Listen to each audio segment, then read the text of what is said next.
அஸ்ஸலாமு அலைக்கும் ஃப்ரெண்ட்ஸ். கருநகர மீன் சீப்பியானம் எப்படி செய்யலான்னு பார்க்கலாமா? வாங்க பார்க்கலாம். இப்போ ஒரு மிக்ஸி ஜாரில் 2 பெரிய வெங்காயம், ஒரு 5-6 வெள்ளைப்பூடு, தக்காளி பழம் வந்து நல்லா பழுத்திருக்கணும். 3 தக்காளி பழம், 1 ஸ்பூன் மிளகு, 1 ஸ்பூன் ஜீரகம். இதை வந்து நல்லா நைஸாக அரைச்சி எடுத்துக்கலாம். இப்போ நல்லா நைஸாக அரைச்சி எடுத்தாச்சு. இதுதான் எங்கள் ஊரில் கருநகர மீன் சொல்லுவாங்க. இப்போ ஒரு கடாயை காய வச்சு தேவையான அளவு எண்ணெய் ஊற்றிக்கலாம். 1 ஸ்பூன் வெந்தயம், 1 ஸ்பூன் சோம்பு, ஒரு பெரிய வெங்காயம், 2 கொத்து கருவேப்பிலை சேர்த்து நல்லா பொரிஞ்சு வரட்டும். நீங்கள் சின்ன வெங்காயம் கூட சேர்த்துக்கலாம். நல்லா பொரிஞ்சு வந்தோடனே நம்ம மசாலா அரைச்சி வச்சுருக்க மசாலா வந்து இது கூட சேர்த்துக்கலாம். சேர்த்து நல்லா எண்ணெய் பிரிஞ்சு வர வரைக்கும் நல்லா கிண்டிக்கோங்க. இங்கே மூடி போட்டு மூடி வச்சுக்கிட்டும் போது நல்லா எண்ணெய் பிரிஞ்சு வரும். இப்போ இது கூட 1.5 ஸ்பூன் மிளகாய்த்தூள் சேர்த்துக்கோங்க. இதுக்கு வந்து மசாலா வந்து கொஞ்சம் கம்மியாக தான் சேர்க்கணும். மிளகாத்தூள் தான் வந்து நிறையா சேர்த்துக்கணும்.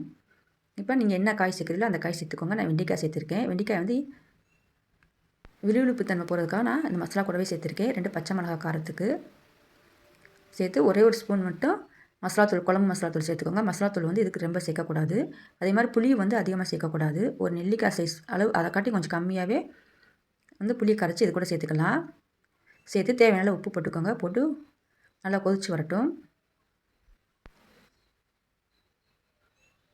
இப்போ உங்களுக்கு தேவையான தண்ணி ஊற்றிக்கோங்க.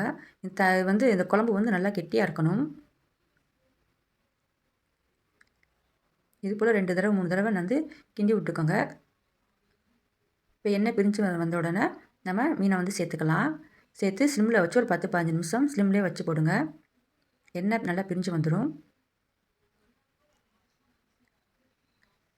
இறக்க போகிற டயத்தில் கொத்தமல்லி தலையை தூவி நீங்கள் இறக்குனீங்களாக்கும் ஒரு அழகான சீப்பியானம் ரெடி ஆயிடுச்சு. நீங்களும் இது போல் உங்கள் வீட்டில் செஞ்சு பாருங்கள்.